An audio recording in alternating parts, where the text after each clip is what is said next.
ځان ته کریټ کوم دغه چې کوم ټیکسټ باکسز دي txt name dot text default په دې ته ز string empty پاس کوم string dot empty شانتي چې کوم ما سره ایج دی ایته هم سره ز empty پاس کوم بل ما سره ddl دی نو ddl gender dot selected index چې کوم ما سره index ته अब 0 ته سیټ کوم چې څنګه ما سره انسرشن وشي डिफॉल्ट چې کوم دی ما سره ټول فارم کلیر شي او واپس نیو فارم ما سره راشي دا چلند لرشي واپس د DLL د لاین نمبر 58 پدې پیل شو دا سره اصل کې دا ما سره ډراپ ډاون دی نو موږ ویلیو سلیکټ کو او ویلیو هغه ته دغه کو هغه د پاره چې کوم دی ما چې کله فارم فیل اپ شي نو واپس ته دغه انډیکس 0 سلیکټ شي هغه ویلیو موږ سره نو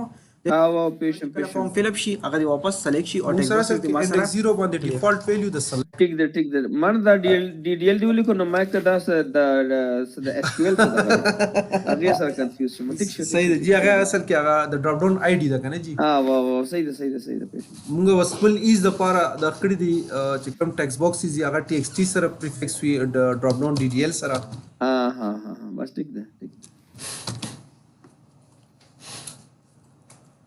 دا سر ډیټا ما سره سکسسفلی را فارم ما سره کلیر شي ٹھیک شو او سر د ګریډ ویو موږ سره خپل دی سٹور پروسیجر باندې ملک دغه پیدا شو دا سٹور پروسیجر څه دی ډیر زیات سمپل کړي نه بس کوئری پکې ولیکا سر دا دې وجه نه چې کوم دی دا یو خو سمپل هم دی یو لک موږ سره چې کوم دا کوډ سایډ وی دا مر سره لګ بیوټیفای شي زیات دلته کې دا کوئریز او دې کې بیا کار کول لګرا دې د وجه نه سټور پروسیجر موږ یوز کوو خدا پری ایگزیکیوټډ کوئری وی لک فاست وی چې کله ایگزیکیوټ شي ته پته چې کم ټایپ اف ډیټا به ماته ملاویږي دا غیر ریسپانس به کم ټایپ ورکوم ته یو خو فاست دی بل دی چې ورک دی چې لکه موږ ډیټابیس ورک په ډیټابیس لیول باندې هینډل کو او کوډ ورک په کوډ باندې نو کوډ ور سره کلین اپ وي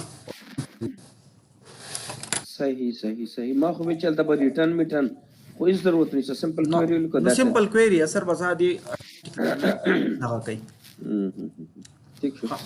دا فرست بسر دغه ول موږ وکړو د ګیټ امپلوي دله به زنوم لک چینج کما دا موږ کړو په ریډر باندې الته کې هم زه دا موږ بس صحیح دی خیر دا دلته کې دوباره کال کس دغه نشته بل میتھډ جوړ کما چې اوب زه په دغه اډاپټر کلاسز باندې کوم ٹھیک ده نو ټول میتھډ په زه اومدار کاپی کوم ځکه چې کوډ زیات تر چې کم دی صحیح ده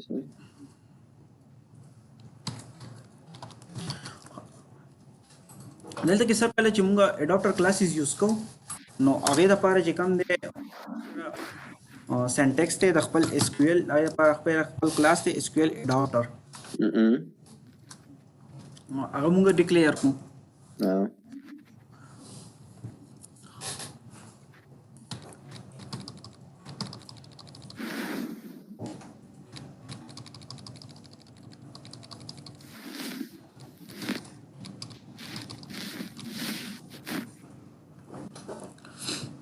دې پسې چې کوم دی د دې اډاپټر کلاس موږ سره خپل بلټ ان میتھډ دی چې دا کمانډ ټایپ کم یو دی نو موږ لیکو چې فور ایگزامپل اډاپټر ډاٹ سلیکټ کمانډ او دې ته کوم زمو کمانډ دی اب ورته موږ پاس کو صحیح اوکے صحیح ده او موږ به ډیفاین کړی دی چې پروسیجر صحیح ده سر موږ ډیټا ټیبل دلته کې چې کوم دی دغه کړی دی ډیکلیئر کو دغه کریټ کو او چې دا کوم سره اډاپټر دی د سره بلټ ان فنکشن راځي ډاٹ فیل چې او دې ته موږ خو چې دا سن فیل کې دا ډیټا ټیبل موږ ته ریټرن کوي چې کوم دا موږ سره دغه روان دي ا ډیټا ټیبل فارم کې دی اډاپټر ډاٹ فیل او بریکټ کې ډیټا ټیبل موږ لاین نمبر 64 باندې جوړ کو یس صحیح ده ٹھیک شو کلیر شو نو ډیټا دا